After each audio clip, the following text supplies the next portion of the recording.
नमस्कार, आप देख रहे हैं एनबी न्यूज और मैं हूं आपके साथ प्रियंका तिवारी। शुरुआत करेंगे इस खास बुलेटिन की जिसका नाम है अपड़ू उत्तराखंड। उत्तराखंड के मुख्यमंत्री पुष्कर सिंह धामी ने ट्वीट किया और अपने ट्वीट में उन्होंने लिखा कि आज यूक्रेन से लौटे हुए बच्चों के साथ दिल्ली स्थित उत्तराखंड सदन में मुलाकात की। ये माननीय प्रधानमंत्री नरेंद्र मोदी के कुशल नेतृत्व और भारत सरकार के प्रयासों से ही संभव हो पाया है कि आज हमारे बच्चे युद्ध जैसी प्रतिकूल परिस्थितियों से भी सकुशल वापस लौटे हैं।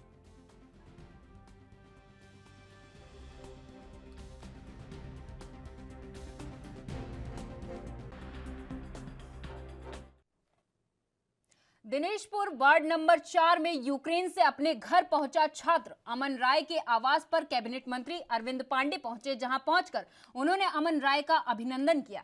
इस दौरान कैबिनेट मंत्री अरविंद पांडे ने कहा कि देश के प्रधानमंत्री नरेंद्र मोदी ने मिशन गंगा के तहत रूस और यूक्रेन के मध्य विशाल युद्ध के बीच फंसे भारतीयों को अपने वतन सकुशल वापस लाकर देश में ही नहीं बल्कि पूरी दुनिया में इसकी चर्चा की है। इस मिशन से प्रधानमंत्री जी ने सबका दिल जीत लिया है।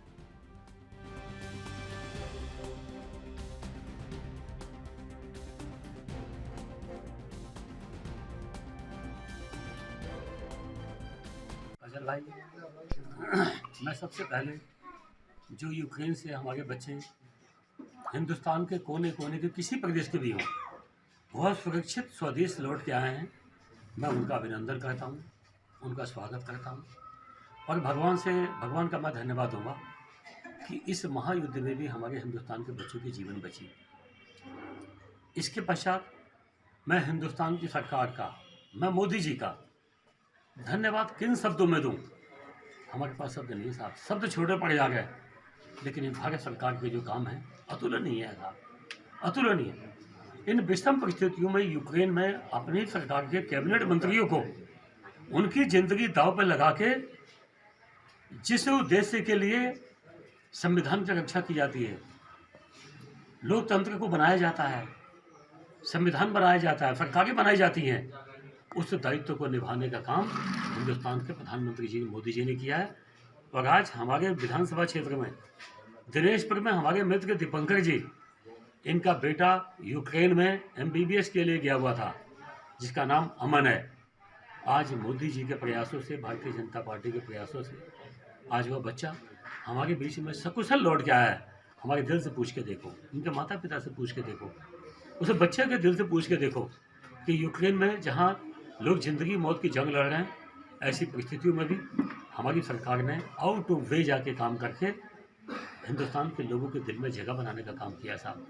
मैं एक आम नागरिक के नाते भी और विधायक के नाते भी मैं अपने विधानसभा की तरफ से मैं मोदी जी को और भारत सरकार को मैं बहुत बहुत शुभकामना देता हूँ, बधाई देता हूँ, भगवान से प्रार्थना करता हूँ कि अब सरकार हमेशा ऐसी बनी रहे ताकि विश्व के कोने कोने में हिंदुस्तान का, भारत माता की छवि को बनाने का काम हमारे मोदी जी ने किया है। मैं दीपंकर परिवार की तरफ से, अमन जी के माता पिता की तरफ से, अमन की तरफ से मैं मोदी जी को बहुत बहुत बधाई दूंगा साहब। धन्यवाद। खबर उत्तराखंड के कालागढ़ से है, जहां एक और छात्र यूक्रेन से सकुशल घर पहुंच गया है। पुत्र को अपने बीच देखकर परिजन बेहद खुश हैं। कालागढ़ के मोहल्ला नायक सराय निवासी छात्र मोहम्मद अबूजर यूक्रेन के मेडिकल कॉलेज में MBBS तीसरे वर्ष की पढ़ाई कर रहा था। रूस और यूक्रेन युद्ध के चलते यूक्रेन में फंसा अबूजर तमाम परेशानियों से जूझने के बाद अपने घर वापस लौटा है।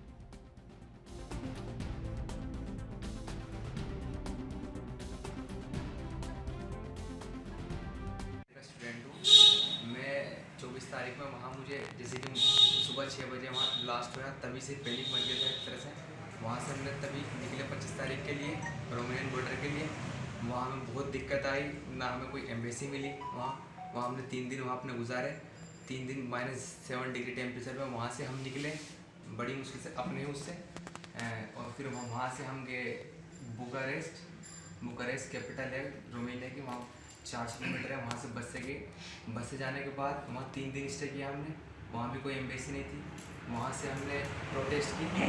प्रोटेस्ट करने के बाद तब हमें बोला गया कि 5 बजे लेके जाएंगे। 5 बजे से हमें फिर वहाँ से बस से एयरपोर्ट लेके गए। हमारी अगले दिन 2 तारीख की रात में 8 बजे फ्लाइट थी, 9 बजे वहाँ से फिर हम इंडिया आएंगे सुबह 9 बजे।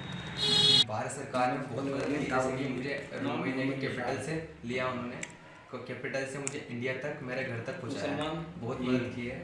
बट ये जो एविकेशन है, ये एविकेशन जो है वो रोमानिया बॉर्डर से किया है, बॉर्डर से करना चाहिए था अंदर से ही, बट इन्होंने दूसरे कैपिटल दूसरी सिटी से किया है, दूसरे कंट्री से।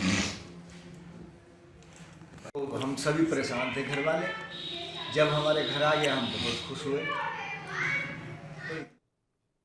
यूक्रेन और रूस के बीच चल रहे युद्ध में एमबीबीएस की पढ़ाई करने गए भारतीय छात्रों की वतन वापसी शुरू हो गई है। मैंगलोर क्षेत्र से भी करीब 5 छात्र यूक्रेन शिक्षा के लिए गए हुए थे, जिसमें से 2 छात्र अपने घर लौट आए हैं। कस्बे के मोहम्मद राहिम भी यूक्रेन से निकलकर रोमानिया पहुंच गए थे और 3 दिनों से रोमानिया एयरपोर्ट पर ही घर लौटने का इंतजार करते रहे। भारत सरकार द्वारा यूक्रेन में फंसे बच्चों को निकालने के लिए प्रयास किए जा रहे हैं।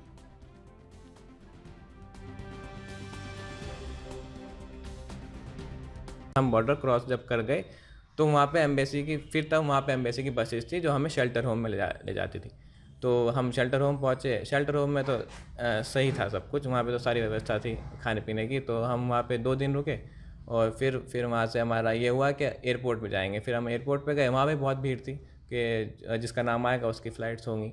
फिर वहाँ पे हमें 10 घंटे रुकना पड़ा एयरपोर्ट पे। 10 घंटे के बाद फिर हमारी वहाँ पे फ़्लाइट हो गई। फिर हम उस दिन से इंडिया आ गए। और ये सब जो शेल्टर वेल्टर था, ये सब रोमानियन गवर्नमेंट के जो NGOs हैं वो सब हमें प्रोवाइड करा रहा था। लेके यहाँ तक आए, अपने से गंतव्य तक पहुँचाया। इसके लिए मैं मीडिया का भी धन्यवाद करता हूँ। आपके चैनल के माध्यम से, आपके ही चैनल के द्वारा ये बार बार प्रसारित किया गया ताकि इंडियन गवर्नमेंट जागे, और ये सब आपके ही चैनल के माध्यम से हो पाया संभव। इसके लिए मैं आपका भी धन्यवाद करता हूं।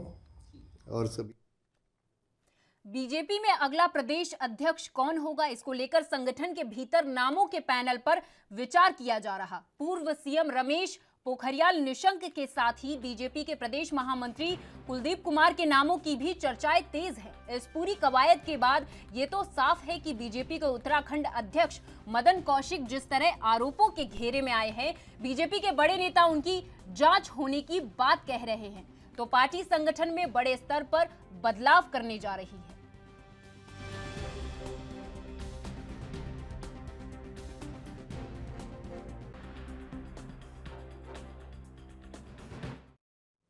उत्तराखंड के पूर्व मुख्यमंत्री त्रिवेंद्र सिंह रावत काशीपुर में मुरादाबाद रोड स्थित मंडी समिति के गेस्ट हाउस में पहुंचे, जहां पार्टी के स्थानीय पदाधिकारियों और कार्यकर्ताओं ने उनका जोरदार स्वागत किया। इस दौरान मीडिया से रूबरू होते हुए पूर्व मुख्यमंत्री त्रिवेंद्र सिंह रावत ने कहा कि आगामी 10 मार्च को मतगणना के बाद चुनाव के नतीजे सामने आ जाएंगे और भारतीय जनता पार्टी एक बार फिर से प्रदेश में पूर्ण बहुमत के साथ सरकार बनाने जा रही है।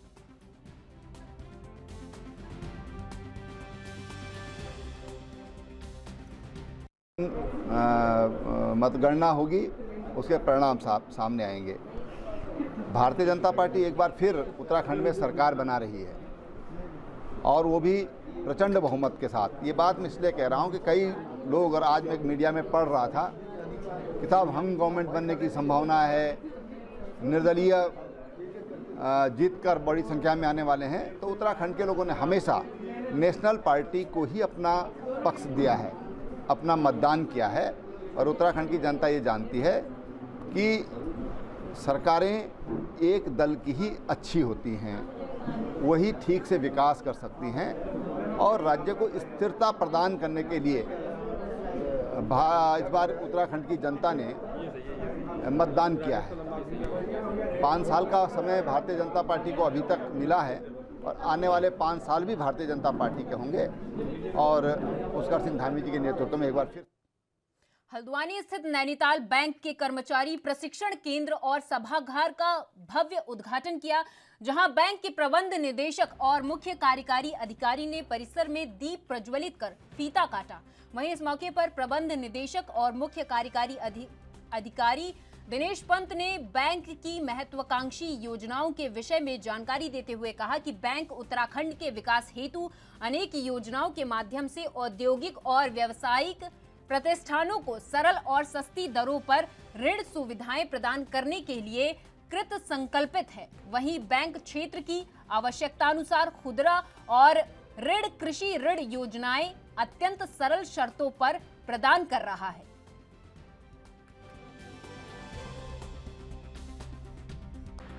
इस कॉन्फ्रेंस हॉल का और ट्रेनिंग सेंटर का उद्घाटन करना है। इस क्षेत्र में हमारा ट्रेनिंग सेंटर था पहले, वो थोड़ा सा अनस्ट्रक्चर्ड फॉर्म में था और उसको नया तरीके से बनाने की ज़रूरत थी, जो आज हमने यहाँ पर बनाया है। और फिर से ट्रेनिंग प्रोग्राम बैंक के लिए शुरू करने के लिए ये ट्रेनिंग सिस्टम की स्थापना यहाँ पर की गई है। उसके साथ साथ यहाँ पर एक हमने कॉन्फ्रेंस हॉल बनाया है।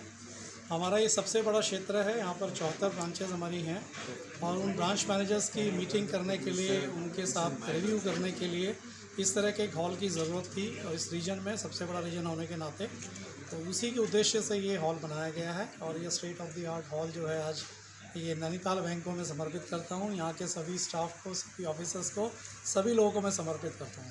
इसका मुख्य उद्देश्य क्या रहेगा? ट्रेनिंग को लेकर ट्रेनिंग बहुत ज़रूरी, किसी भी ऑर्गेनाइजेशन में ट्रेनिंग का बहुत इंपॉर्टेंट रोल होता है। बच्चों को स्किल्स देने के लिए, बच्चों को नॉलेज प्रोवाइड करने के लिए, बैंक कैसे अच्छा चले, बैंक के प्रोडक्ट्स के बारे में जानकारी देने के लिए पीरियोडिकली जो है और रेगुलर फॉर्म में हमारा ट्रेनिंग होना चाहिए, ताकि समय समय पर उनको स्किल्स प्रोवाइड की जा सके। उसी के लिए एक ट्रेनिंग सेंटर की ज़रूरत होती है और कॉन्फ्रेंस हॉल की ज़रूरत होती है। जब हम बच्चों का रिव्यू करते हैं, कभी 3 महीने में, 2 महीने में एक बार उनकी परफॉर्मेंस का रिव्यू करते हैं, बैंक कैसा चल रहा है, किस दिशा में जा रहा है, ये सब चीज़ों को असेस करने के लिए जब रिव्यू करते हैं तो उसमें इस तरह के एक हॉल की ज़रूरत होती है। बेसिकली एक कॉन्फ्रेंस हॉल उसी उद्देश्य के साथ बनाया गया। खासकर एक नैनीताल बैंक जो है नैनीताल के नाम से ही मशहूर है, किस तरक्की की ओर जा रहा है और क्या करके दिखा रहा है? नैनीताल बैंक पूरी तरह से तरक्की की ओर है। अभी हमने पीछे कुछ दिनों पहले 12 और 13 फरवरी को अपना पुराना CBS सिस्टम चेंज करके हम लोग नए CBS सिस्टम में गए हैं, जो अपने आप में एक बहुत बड़ी उपलब्धि हमारे बैंक के लिए है। हमने यहाँ का डोईवाला की BSF इंस्टीट्यूट ऑफ एडवेंचर और एडवांस ट्रेनिंग सेंटर में टेकनपुर BSF एकेडमी के 232 प्रशिक्षु सब इंस्पेक्टरों ने 7 दिन का साहसिक और जोखिम भरा प्रशिक्षण लिया। प्रशिक्षण कार्यक्रम 2 ग्रुप में संपन्न हुआ, जिसमें 116 और 116 प्रशिक्षु BSF अधिकारियों ने कठिन चुनौतियों का सामना करते हुए उच्च मनोबल के साथ अपना प्रशिक्षण पूरा किया।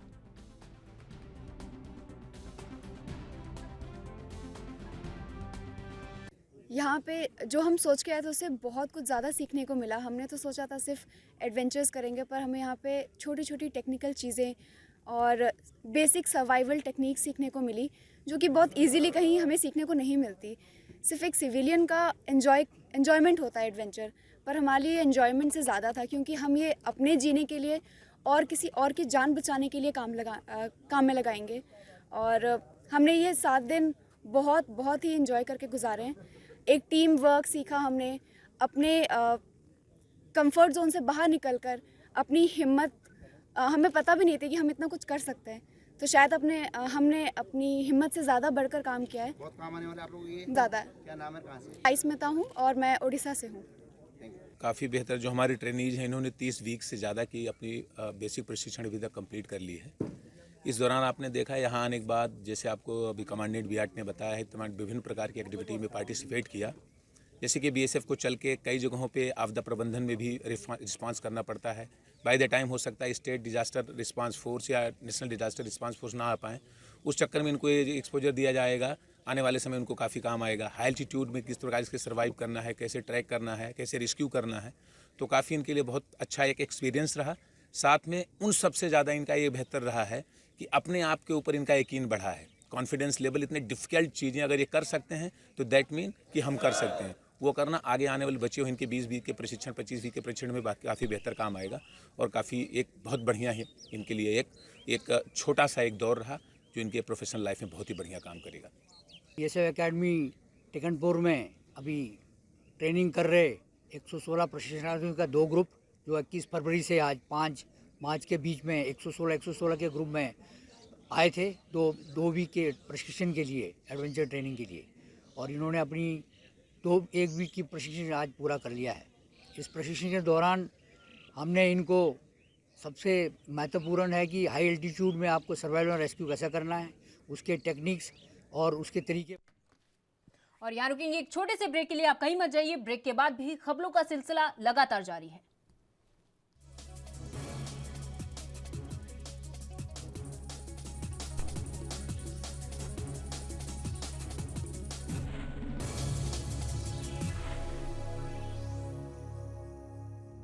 ब्रेक के बाद आपका स्वागत है। खबरों की ओर रुक कर लेते हैं। खबर उत्तराखंड के चंपावत से है, जहां साइबर अपराध की रोकथाम को लेकर चंपावत पुलिस को मिली बड़ी सफलता हासिल हुई है। पुलिस ने कॉल सेंटर से ठगी करने वाले गिरोह के सरगना को गिरफ्तार किया है।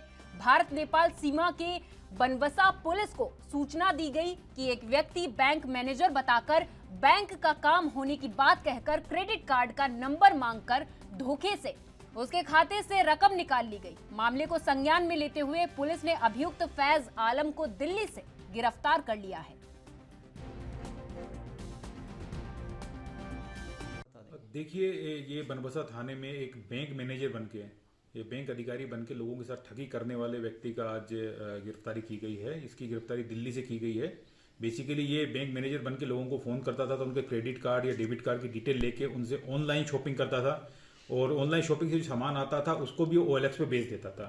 तो ये काफ़ी टिपिकल मामला, जिसमें हमारे जो साइबर सेल है उसने लगभग काफ़ी लंबी मेहनत, काफ़ी कड़ी मेहनत के बाद में आज दिल्ली से ये फैज आलम नामक जो मुलजिम है उसको गिरफ्तार किया है, जिससे कब्जे से कॉल सेंटर का काफ़ी सामान, जिसमें काफ़ी फ़ोन वगैरह है, एंड्रॉयड फ़ोन्स है, सिम कार्ड्स है, पैन कार्ड है, इवन डेबिट कार्ड वगैरह है, वो काफ़ी इनके कब्जे से बरामद किए हैं और फिलहाल उसको अभी जेल भेजा जा रहा है। इससे अभी और पूछताछ की जा रही है, क्योंकि ये 1 साल से इस तरह के धंधे में लगा हुआ था। तो STF को भी हमने इसकी इन्फॉर्मेशन दी है ताकि इसकी और डिटेल देखी जा सके।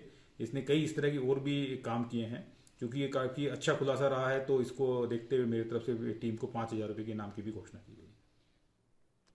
उत्तराखंड के रुद्रपुर में पुलिस ने वाहन चोर गिरोह का पर्दाफाश किया है। आपको बता दें कि वाहन चोरी की बढ़ती घटनाओं को देखते हुए प्रशासन ने टीम का गठन कर चेकिंग अभियान चलाया, जिसके बाद चोरी की गई 4 बाइकें बरामद की गई। फिलहाल दोनों आरोपियों को गिरफ्तार कर कड़ाई से पूछताछ की जा रही है।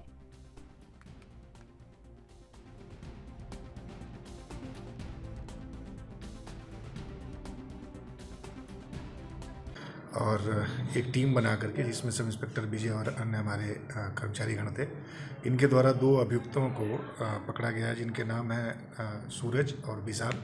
ये क्रमशः किच्चा और रामनगर के हैं। पूछताछ के दौरान इन्होंने बताया कि ये बाइकें चोरी करते हैं। इसमें से एक बार इन्होंने ट्रांजिट कैंप से बाइक चोरी करके ले जा रहे थे, तो पुलिस की टीम जब लालपुर में चेकिंग कर रही थी तो ये छोड़ के वहाँ भाग गए थे, जो कि बाइक वहीं चौकी में दाखिल है। इसी प्रकार से इन्होंने एक और बाइक चोरी करी थी, जो कि चेकिंग होने के कारण ये सिडकुल में छोड़ दिए थे, जिसको हमने वेरीफाई किया तो वो पंतनगर थाने में है। इन्होंने यूपी से भी एक बाइक चोरी करी थी। इस प्रकार से कुल 4 बाइक प्रकाश में आया है, जिसमें से 2 बाइकें हमारे द्वारा। गदरपुर पुलिस को आज उस वक्त बड़ी सफलता मिली जब 4 युवकों को चोरी के माल के साथ गिरफ्तार कर लिया गया। थाना प्रभारी निरीक्षक विजेंद्र शाह ने बताया कि गदरपुर क्षेत्र के ही 4 युवकों को गदरपुर पुलिस ने गिरफ्तार किया है। इससे पूर्व एक व्यक्ति द्वारा तहरीर दी गई थी कि उसकी राइस मिल से 4 विद्युत मोटर चोरी हो गए हैं।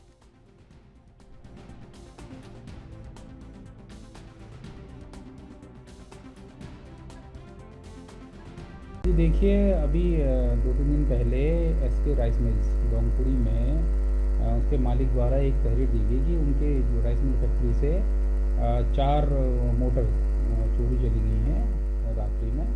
तो सूचना पर हमारे द्वारा तत्काल इसमें अभियोग पंजीकृत किया गया और थाना स्तर से टीमें हमने उप निरीक्षक रमेशचंद्र भेलवाल के नेतृत्व में गठित की और इसमें गहन सुराग रसी पता रसी करते हुए हमने 4 अभियुक्तों को 4 मोटर के साथ अरेस्ट कर लिया है और इसमें अभियुक्तों को आज जेल भेजा जा रहा है, उनकी कार्रवाई की जा रही है। हमने इनसे काफ़ी गहन पूछताछ करी है और वो मामला अलग प्रतीत होता है। उसमें भी जो है हमारी टीमें लगी हुई हैं, शीघ्र ही उस प्रकरण को भी। खबर उत्तराखंड के मैंगलोर से है, जहां सड़क हादसे रुकने का नाम नहीं ले रहे। करोड़ों रुपए खर्च कर उत्तराखंड देवभूमि में 4 लाइन सड़क का निर्माण किया गया था, जिससे उत्तराखंड में आने वाले पर्यटकों और यात्रियों को किसी तरह की समस्या का सामना न करना पड़े और यात्रियों को बेहतर सुविधा मिल सके। लेकिन विभागीय अधिकारियों की लापरवाही हाईवे पर बड़े हादसे को दावत दे रहा, दिल्ली हरिद्वार NH 58 हाईवे पर बना पुल किसी बड़ी दुर्घटना की राह देख रहा है।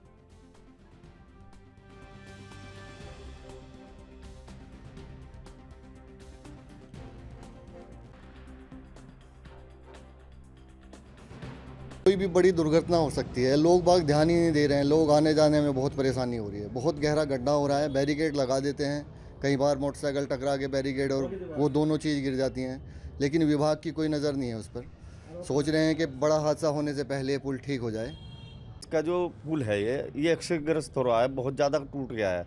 इसमें ऐसा लगता है हमें कि विभाग जब ध्यान देगा जब इसमें कोई बड़ा हादसा हो जाएगा, इसलिए ध्यान ही नहीं दे रहा है। कई बार हादसा होते होते बच चुका है और काफ़ी गहरा गड्ढा हो चुका है उसमें, हम मोटरसाइकिल लेके जाते हैं, कई बार हम गिर चुके हैं उसमें, इसलिए विभाग की आंखें ही नहीं खुल रही है कि भाई क्या बात।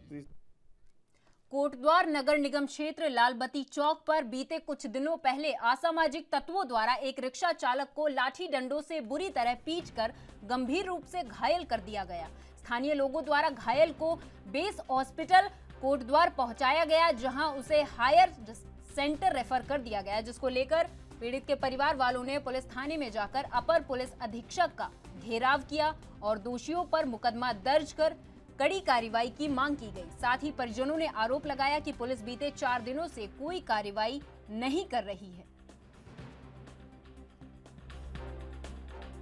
शाम को 10 साढ़े 10 बजे का टाइम मेरे भाई को रेड लाइट पे मारा गया था और 28 तारीख से आज ये दिन आ गया। थाने के चक्कर हमारे काटते काटते अभी तक कोई कार्रवाई नहीं है उसका, और वो आईसीयू में एडमिट है और पुलिस वाले यही कह रहे हैं कि सुबह शाम इसी ढंग से इन्होंने परेशान करा हुआ है हमें, और अभी तक कोई कार्रवाई नहीं की है इन्होंने। तो हम ये चाह रहे हैं कि उस पर जल्दी से जल्द। इसमें रोहित नाम का लड़का है जो कि कौड़िया के रहने वाले हैं, उसके साथ यहाँ लालबत्ती चौक में रात के समय करीब 3-4 दिन पहले कुछ मारपीट हुई थी। उसका मामला हमारे पास आया था। हमारे द्वारा तुरंत ही, क्योंकि वो गंभीर मामला था, गंभीर चोटें उसे आई थी, तो तुरंत ही हमने इसमें FIR दर्ज कर ली थी, जो उन्होंने तहरीर दी थी उसके आधार पर। अब इसमें ये था कि इस पर अरेस्टिंग का मामला आ रहा था, तो हमने अभी पूरे साक्ष्य जुटा लिए हैं। बहुत जल्दी ही उन लोगों की अरेस्टिंग भी कर ली जाएगी और जो भी उचित कार्रवाई हो। देहरादून के रायपुर क्षेत्र में 3 मार्च को हुए सिद्धार्थ लॉ कॉलेज में सनसनीखेज मर्डर का आज पुलिस ने खुलासा कर दिया है, जिसके चलते SSP जन्मेजय खंडूरी द्वारा एक प्रेस वार्ता कर मामले की विस्तार में जानकारी दी गई। SSP ने बताया कि आदित्य तोमर नाम के सिद्धार्थ लॉ कॉलेज का छात्र कल शाम उसी कॉलेज में पढ़ रही छात्रा वंशिका की गोली मारकर हत्या कर फरार हो गया था। सूचना मिलते ही पुलिस ने अपनी कार्रवाई शुरू कर दी है। वहीं कार्रवाई के दौरान आसपास के CCTV कैमरों की फुटेज का अवलोकन करते हुए मौके पर उपस्थित लोगों से पूछताछ की गई है।